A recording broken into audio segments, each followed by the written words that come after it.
Stuart, we're here at Penny Hill Park again for the last team announced of the Six Nations. Can you talk me through your team first for 1:15 for Wales? Yeah, a couple of changes. Joe Marler starting at loose head. Same hooker and tight head, Dan Cole, Tom Youngs. Joe Launchbury, Geoff Parling, second row. Tom Croft comes in at 6. With James Haskell dropped to the bench. Chris Robshaw 7, Tom Wood 8. Ben Hughes is back in at 9 with Owen Farrell fit again, taking his place at 10. Brad and Manu in the centre with Chris Ashton, Mike Brown and Alex Goode at 15. And then your bench before we go into the team? David Wilson and Mako as cover in the front row. Dylan Hartley, Courtney Laws in the second row, James Haskell in the back row, and then Danny Kerr, Toby Flood and Billy Twelvetrees covering the backs. So Owen Farrell's back. His quad is completely recovered, presumably, kicking fine. And how important do you think his defensive game is going to be against Wales? Because obviously they've got some big ball carriers and sometimes like to run over the 10 channel, don't they? Yeah, I mean Toby's a good defender anyway, but clearly Wales will target that area. It's one of their ways of getting some go forward off first phase. As you say, George North, etc. They're the big guys, and they'll be coming down that channel. So I'm sure Owen will be ready for some work. But we've been strong defensively, and we know that we've got a big challenge coming our way. We'll be ready for it.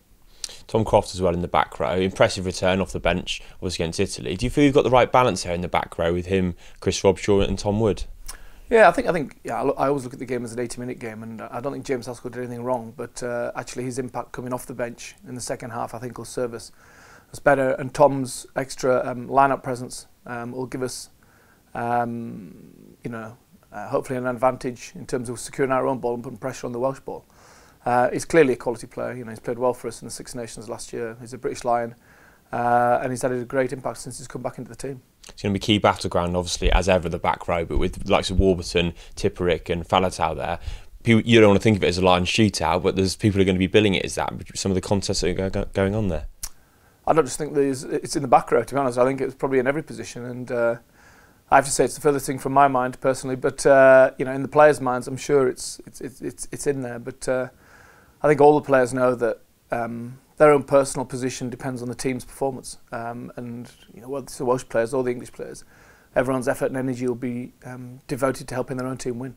How tight was the call between Mako and Joe Marler for loose head? It was tight, but also again, I see it as an 80-minute game, and I know that both props, whichever way round I'd gone, would play a big contribution in the game. I think ultimately we came down to the fact that we believe that Joe will give us the solidity in the scrum, at the start of the game when everyone's at the freshest. And then as the game wears on in the second half, Mako will come on and do his thing. What do you think it will take to win this game in Cardiff? I think, when you look at the Welsh side, there's not many weaknesses. They've got a strong scrum, they've got a good line-out, they've got the foundations of a strong performance because they've got a good defensive team, they've got a great goal kicker, and they've got big hard ball carriers. Playing in front of 8,000 people, there's a lot of things going in their favour. So it's got to take for us, an outstanding effort. But we've done it before. We've been to away games and won. We've been and played the best side in the world at home, but won. So there's a quite self-belief in our team. But we know that in order to win, we're going to have to get all our component pieces right and deal with the occasion and play with composure and accuracy. And we get our opportunities, we've got to take them.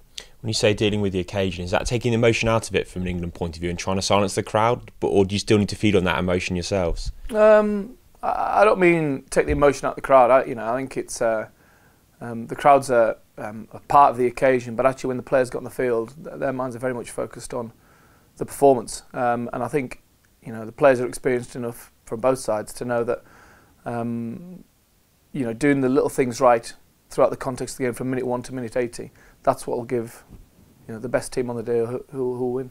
How important are the fans that you do see there in the ground? If you see a bit of white there, how does that boost you and the players, do you think? That'd be massive. I mean, even in the Italy game, you could hear the Italian fans on occasions during the game, and I thought to myself at the time, that's giving their players a lift. So it does give the players a lift, particularly in a stadium that's so passionate and so renowned for being a strength for the home team. to have strong England support in there. I'm sure they'll all be dotted around. It'd be great to hear them.